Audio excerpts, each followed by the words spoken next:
Associate Professor James Lim. Question number 20, please.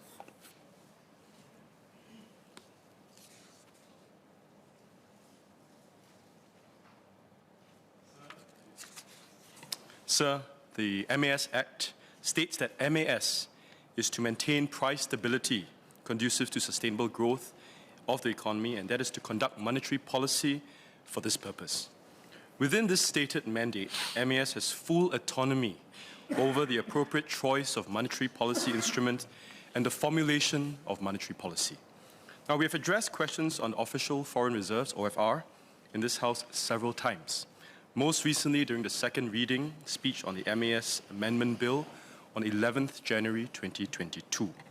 These covered the purpose of maintaining the OFR, how the OFR is accumulated, how it is invested, and how much of it is needed.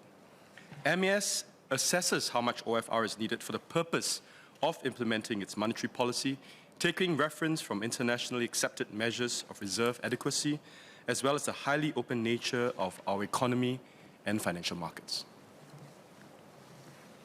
Associate Professor James Lim.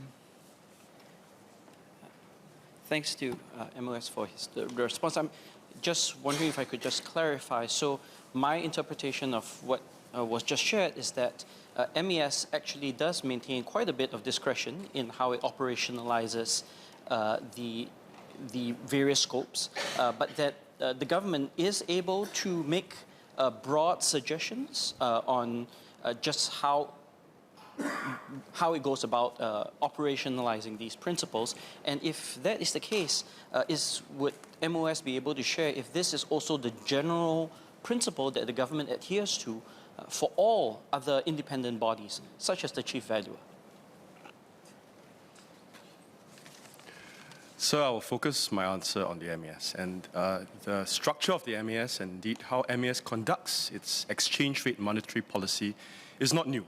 In fact, it has been something that is a long stated policy of the MAS.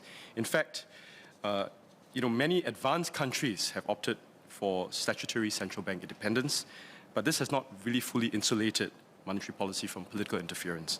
The MAS's model is different. The MAS may not have statutory independence in the way that many central banks does. It is not independent of the government, but it is independent within the government. Let me elaborate. The MAS operates with considerable autonomy, with no interference from the rest of the government, be it in the conduct of monetary policy or supervisory policy. Yet MAS is part of the broader Singapore Public Service, working closely with other government agencies for the national benefit.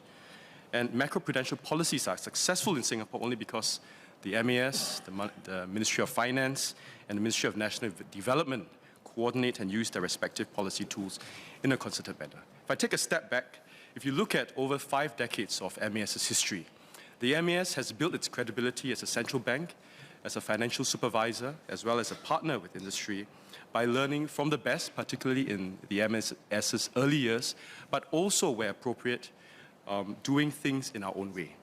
So we do things in our own because our circumstances are very different from many other jurisdictions around the world. We play an outsized role in global financial markets, for example, as a financial center. And we are also a very small place, but a very open economy. And that's why the way that we do things are different. MAS maintains that operational autonomy from government. Thank you.